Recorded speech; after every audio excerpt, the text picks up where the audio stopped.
Just let the machine do its job and speak kindly in a soft voice. G'day folks, it's DIY Guy 123 here, bringing you another do-it-yourself video. Today, I'm going to show you how to balance tires on a tire balancer. It's easy. Let's get into it. Now, the very first thing you need to do is make sure your tire balancer is calibrated. The calibration generally doesn't influence where on the wheel that you need to add the weights. What it does is it tells the balancer how much it needs to tell you to add. This machine is already calibrated. I'm not going to go into specifically how to do that because every manufacturer has a different way of doing it. The next thing you do is mount the wheel on the shaft. The best way that I've found for this type of balancer is I take the wheel and I put it directly onto the shaft. Now, you want to be very careful with this shaft. Do not drag the rim on that shaft. If you have the weight of the wheel on that shaft and you drag your rim back and forth, eventually you'll wear the threads on that shaft. Also, if it's an alloy wheel, you'll deposit metal in between those threads and eventually your threaded nut won't really go on very well. I bought this equipment secondhand. I have no affiliation with Major Tire, the company that sells it, but I will say when I bought it, it was missing some parts and they were very helpful. But just bring it up for your awareness. If you have any interest in checking out their website, there's a link in this video's description. The machine comes with centering cones of different sizes.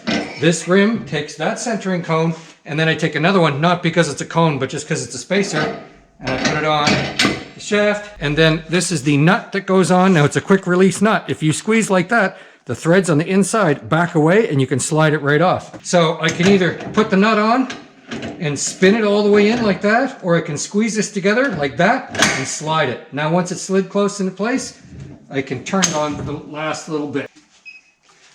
That's about how hard you want it. A little tap with the palm of your hand. You need to tell the machine what size rim you're dealing with. It doesn't care about the tire, it cares about the rim because the rim is where the weights will go. We want to put it in dynamic mode. That's the best mode for steel wheels. Then I'm configuring the machine for this size rim. And the first measurement it asks for is measurement A, and that's achieved by pulling this measurement out here. There's the edge of the rim there, just past that edge where the weights will actually contact the rim. And then there's a scale on here. This is telling me 141. So I'm going to set this to 141 millimeters. Next measurement, you measure from that same contact point where the weight goes on one side to where the weight goes on the other side. And there's a scale here. As you open and close these jaws, there's a scale here. So this particular one is 6 inches right there. So we'll set this to 6 inches. And then the last measurement is D, which is the diameter of the rim, and it is a 15-inch tire. Read it on the side of the tire if you don't already know. So now that we have that all programmed, we'll back out of there and close the lid to cause it to spin. Now, while this is happening, don't touch the machine. Don't drop your tools in the machine. Don't lean on the machine. Just let the machine do its job and speak kindly in a soft voice.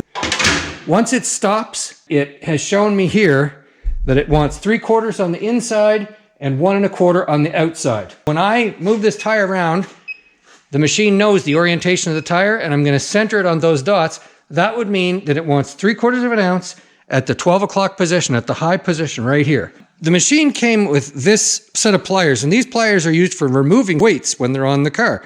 You can put this little tab right here into that hole and lever them off. It also has this hammer mechanism. It's just not heavy enough to pound weights on.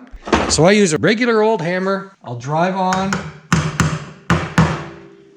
my 3/4 ounce weight on the inside at the 12 o'clock position. Now I'm going to rotate to find where the outside weight needs to be applied.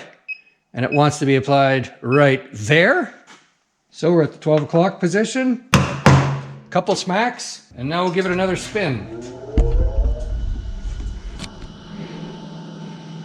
If you've done everything right and carefully, you'll get zeros, like shown here. If it's telling you that you need to add 1/4 ounce here, 1/4 ounce there, that's called chasing weight. And if you're chasing weight, it's an exercise that probably will never stop, because as soon as you add more weight somewhere and respin it, the machine will tell you to add weight somewhere else. When that happens, take the wheel off of the rim, clean the mounting hub surface of both the machine and the wheel, take all of the weights off, and try again from the beginning. You really should only be adding a single weight on inside or outside or both. You shouldn't have to add multiple weights on any particular side. So I hope this shows you how easy it is to balance a tire. Good luck with your do-it-yourself project.